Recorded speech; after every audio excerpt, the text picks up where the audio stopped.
안녕하세요.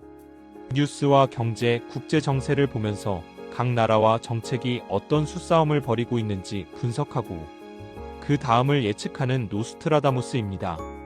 저는 40대의 평범한 직장인이고 미래에 대한 불안 속에서 어떻게 하면 노후까지 무너지지 않고 버틸 수 있을까를 고민해왔습니다. 이 채널은 지금 시장이 보내는 신호를 함께 읽고 같은 고민을 가진 분들과 현실적인 선택지를 나누는 공간입니다. 양도세 중과 다시 시작해도 다주택자들은 안 팔고 버티면 그만이다. 결국 공급 부족으로 집값은 또 오른다. 자, 이 말 과연 맞는 얘기일까요? 시장 구조와 사람의 행동만 놓고 앞으로 벌어질 가능성이 가장 높은 그림을 말씀드리겠습니다. 이 정책, 집을 팔게 만드는 정책일까? 결론부터 말씀드리면 이번 양도세 중과 정책은 집을 팔게 만드는 정책이 아닙니다. 다주택자 입장에서 선택지는 이렇습니다. 지금 팔면 세금이 너무 큽니다. 조금 더 버티면 정권이 바뀌거나 정책이 완화될 수도 있죠. 이러면 사람은 어떻게 행동할까요? 대부분 일단 안 판다를 선택합니다. 이걸 전문 용어로 락인 효과, 그러니까 거래가 잠기는 현상이라고 합니다. 중요한 건 집이 쏟아져 나오는 게 아니라 시장에 안 나오기 시작한다는 겁니다.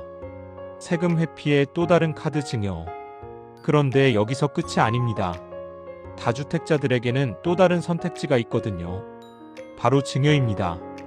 지금 팔면 양도세 최고 82.5%를 내야 하는데 자녀나 배우자에게 증여하면 어떻게 될까요? 증여세는 양도세보다 훨씬 낮습니다. 특히 자녀 공제 한도를 활용하면 세부담을 크게 줄일 수 있죠. 그럼 어떤 일이 벌어질까요? 팔지도 않고 증여로 명의만 바꿔서 버티는 겁니다. 결국 시장에 나올 매물은 더욱 줄어들고 거래는 더 얼어붙습니다. 정부는 매물을 쏟아내게 하려고 세금 압박을 넣었는데 오히려 매물은 더 잠기는 역설이 벌어지는 거죠. 거래가 멈추면 가격은 어디서 먼저 움직일까요? 매물이 잠기면 어디서 먼저 신호가 올까요?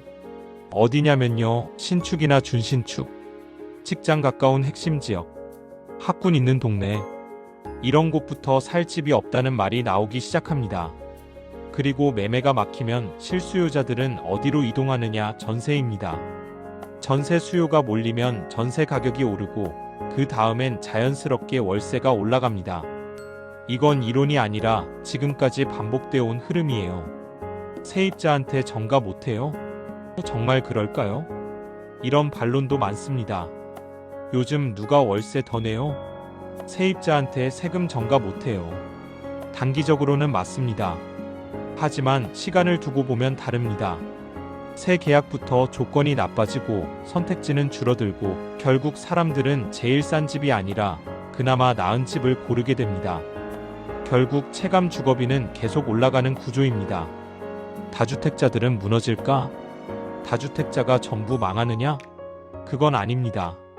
대출이 과도한 사람, 현금 흐름이 안 나오는 사람, 이런 경우는 정리가 나올 수 있습니다.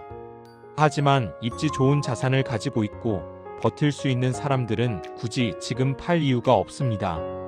아니, 팔기보다는 증여로 명의를 옮겨서 버티는 쪽을 선택할 겁니다. 그리고 중요한 건 그 정리되는 물량이 시장을 뒤집을 만큼 많지 않다는 점입니다. 노스트라다무스의 결론. 그래서 제 결론은 이겁니다. 집값은 급락 가능성 낮음. 오히려 핵심 지역은 상승 압력합니다. 매물은 증여로 회피하며 더욱 잠깁니다. 전세 매물은 점점 줄고 계속 오릅니다. 월세의 세부담이 전가되어 계속 오를 것입니다. 이 정책의 결과는 집값 안정이 아니라 거래 실종과 주거비 상승으로 이어질 가능성이 큽니다. 의도와 결과는 다를 수 있습니다. 시장은 언제나 구조대로 움직이니까요.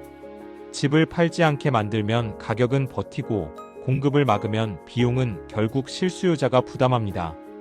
이 분석이 틀렸다면 저는 언제든 다시 검증하겠습니다. 구독과 알림 설정으로 다음 미래 분석도 함께 해주세요. 지금까지 미래를 예측하는 노스트라다무스였습니다.